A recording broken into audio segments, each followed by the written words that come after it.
இப்போது நீங்கள் ஆவலோடு எதிர்பார்த்து கொண்டிருந்த விஜய் டிவி புகழ் மனிதநேய மாண்பாளர் நமது பாலா உங்களுக்காக தனது சிறப்பான தோன்றலை இங்கே நிகழ்த்துவார். சிரிப்பு மனதையும் உடலையும் புத்துணர்வுடன் வைத்திருக்கும் ஓர் அரும் மருந்து. மற்றவர்களை கவலை மறந்து சிரிக்க வைப்பது அவ்வளவு எளிய காரியம் அல்ல. அது ஒரு பெரும் கலை. மக்களை சிரிக்க வைப்பதையே பேரானந்தமாய் கொள்கின்றனர் இக்கலைஞர்கள். இவ்வாறே இவரும் தன் நடிப்பாலும் பேச்சாலும் உடல் மொழியாலும் மற்றவர்களை மெய்மறக்கச் செய்கின்றார். வேலை பழுவாலும் குடும்ப சூழ்நிலைகளாலும் விரக்தியில் இருக்கும் எண்ணற்ற மக்களை தன் நடிப்பாலும் தனக்கே உண்டான கவுண்டர் டயலாக்குகள் மூலமாகவும் மகிழ்ச்சியில் திளைக்க வைக்கும் நடிகர் திரு பாலா அவர்களை வாழ்த்தி வரவேற்பதில் பெருமை கொள்கிறது.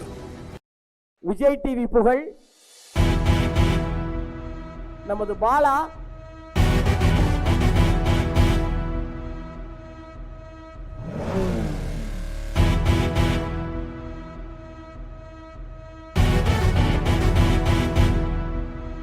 இந்த வராம ஆளு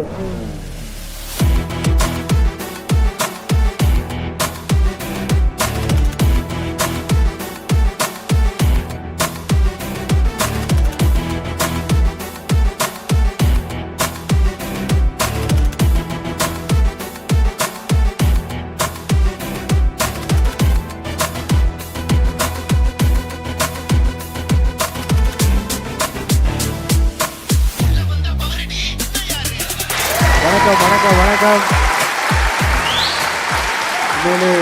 ஹாய் வணக்கம் வணக்கம் hi I love you love you love you all thank you. நான் மட்டும் வரல, இங்கே வந்து இன்னொரு காமெடியன் வந்திருக்காரு.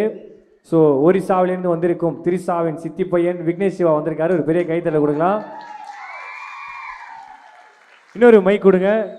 ஸோ உண்மையிலே ரொம்ப சந்தோஷம். இதனுடைய தணிகை அப்படிங்கிற ஒரு நிறுவனம் வந்து பார்த்திங்கன்னா வடச்சென்னையில் வந்து அவங்க வேறு லெவலில் பண்ணிகிட்டு இருக்காங்கன்னு சொன்னாங்க. ஸோ இங்கே பார்க்கும்போது தான் தெரியுது இவ்வளோ பெரிய விஷயங்கள் எல்லாருமே கூப்பிட்டு கௌரவிச்சிட்டு இருக்காங்க.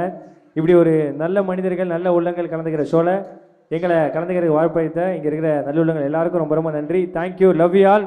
எல்லாம் எப்படி இருக்கீங்க? நல்லா இருக்கீங்களா? சூப்பர். எங்களை எத்தனை பேர் கலக்க போதியார் சீசன் 7ல் பார்த்துருக்கீங்க? Super, thank you. சீசன் 7ல் நாங்கள் பண்ணவே இல்லை, இவ்வளோ பேர் பார்த்துருக்கீங்க, ரொம்ப சந்தோஷம். அதான் கொஞ்சம் பிரியாணி அப்படி தான் இருக்கும். ஸோ ஓகே ஓகே ஓகே, உங்கள் தப்பு இல்லை, பிரியாணி தப்பு தான். ஸோ நீ பண்ணப்பா, விஜய் யேசுதாஸ் ஒரு செக் பண்ணிட்டு தான் இறங்க வரீங்க. வாங்க. அதாவது எல்லாரும் ஹாப்பியாக இருக்கீங்களா? ஆனால் இவர் மட்டும் கொஞ்சம் கஷ்டத்தில் இருக்காரு. அதெல்லாம் இல்லை சொல்லிடுறேன், இருங்க இருங்க ஒரு அதாவது சொல்லிடுறேன். ஏன்னா 11 வருஷமாக ஒரு பொண்ணை லவ் பண்ணிட்டு இருந்தாரு. அந்த பொண்ணை கல்யாணம் பண்ணி தாலி கட்ட போகிற நேரத்தில் போன புதன்கிழமை பொண்ணு வீட்டிலேருந்து 3 பேர் பிரச்சனை பண்ணி அந்த கல்யாணத்தை நிப்பாட்டிட்டாங்க. அந்த கல்யாணமே நின்னாலும் அவங்க எல்லாரையும் பார்க்கணும் தான் வந்திருக்காரு. ஒரு பெரிய கைத்தல கொடுங்க இருக்காங்க. சூப்பர். ஏன் யூ டர்ன் பண்ணுறது சீக்கிரம் அப்படி நான் பார்த்து. ஆமாம், அந்த கல்யாணத்தை நிப்பாட்டின 3 பேர் வரை யாரும் இல்லை, அந்த பொண்ணோட புருஷன் 2 குழந்தைங்க. ஸோ அந்தளவுக்கு ஒரு நல்ல மனிதர் இவர். அக்கா எனக்கு ஒன்றும் புரியல, எதுக்கு இல்லை அப்படி சிரிக்கிறீங்கன்னு. அக்கா என்னை பற்றி நான் ஒரு விஷயம் சொல்கிறேன். அக்கா உட்காருங்க. அக்கா அக்கா அக்கா இல்லை அவங்க வந்து ஹஸ்பண்டுக்கு சட்னி அரைச்சிட்டு தோசை ஊற்ற போகிறாங்கன்னு நினைக்கிறேன். அக்கா உட்காருங்கக்கா, ஃபுல்லாக அவசரம். ஓகே, அதாவது என்னை பற்றி ஒரு விஷயம் சொல்கிறேன். இங்கே இந்த விஷயத்தை இங்கே ஒரு நல்ல விஷயங்கள் நடக்கிறப்ப சொல்லலாம்னு நினைக்கிறேன். எனக்கு அடுத்த வாரம் லவ் மேரேஜ். ஸோ இந்த இடத்துல நான் சொல்கிறது ரொம்ப சந்தோஷப்படுறேன். தேங்க்யூ. இல்லை புரியல, கொஞ்சம் தெளிவாக சொல்லுப்பா. நான் அந்த பொண்ணை லவ் பண்ணேன், அந்த பொண்ணுக்கு வேற ஒருத்தன் கூட மேரேஜ், அதான் ஸ்டார்ட்டாக லவ் மேரேஜ்னு சொன்னேன். வாழ்க்கை அப்படி நம்ம அண்ணன் யூட்டர்ன் பண்ணது ஒன்றும் படிச்சுக்கிறாப்ல. ஐயோ அண்ணன் பாரு வேற லெவலில் இருக்காரு. ஸோ வரும்போதே வந்து பார்த்தீங்கன்னா ஒரு பாட்டி எங்கேன்னு வந்தாங்க. விக்கி சிவாவை பார்த்து, தம்பி உங்களை டிவியில் பார்த்துருங்க அப்படின்னாங்க. இவரு ஹாப்பியாக எந்த டிவின்னு கேட்டார். பதிலுக்கு அவங்க ஜீ தமிழ் சொல்லுவதெல்லாம் உண்மையில் ஒரு பொண்ணை ஏமாற்றிட்டு உட்காந்துருந்தியாப்பா, நல்லா பண்ணீங்க அப்படின்னு சொன்னாங்க. அந்த பாட்டி என் முன்னாடியே சேர் போட்டு உட்காந்துருக்கு பாரு. Super super. அதுக்கப்புறம் சொல்லிட்டேன். சரி இருந்தாலும் சொல்லிடலாம். எத்தனை பேர் இவரை ஜீ தமிழில் பார்த்துருக்கீங்க? டேய் சூப்பர். ஜீ தமிழ் ஒரு பண்ணவே இல்லை, இருந்தாலும் அண்ணன் பார்த்துருக்காப்ல. இன்னும் அந்த இதில் தான் இருக்காங்க. ஸோ நம்ம எங்கே போனாலும் கேட்குறேன், கேட்டலாமா? எல்லா இடத்துலையும் கேட்கக்கூடிய அதாவது நம்மளுடைய தணிகை நிறுவனத்தை பற்றி கேள்விப்பட்டிருக்கீங்களாங்க?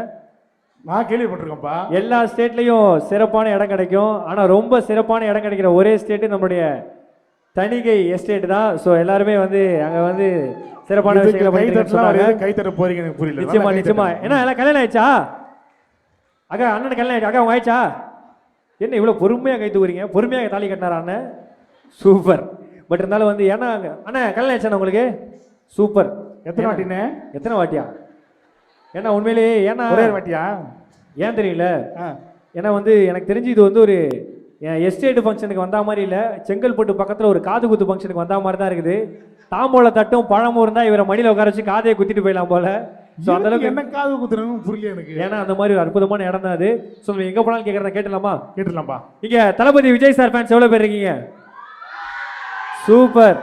பாருங்க அந்த ஐசிஎஃப் அரங்கமே அதிர போகுது. ஐசிஎஃப் பாருங்க மாதிரி. ஆமாப்பா. ஓகே. ஸ்கூல் பக்கத்துல தானே இருக்குது. சூப்பர். உங்கள் ஸ்கூல் சீர்திருத்த பள்ளி தானே? சரி, ஓகே ஓகே. அல்டிமேட் சார் தல ஃபேன்ஸ் எத்தனை பேர் இருக்கீங்க?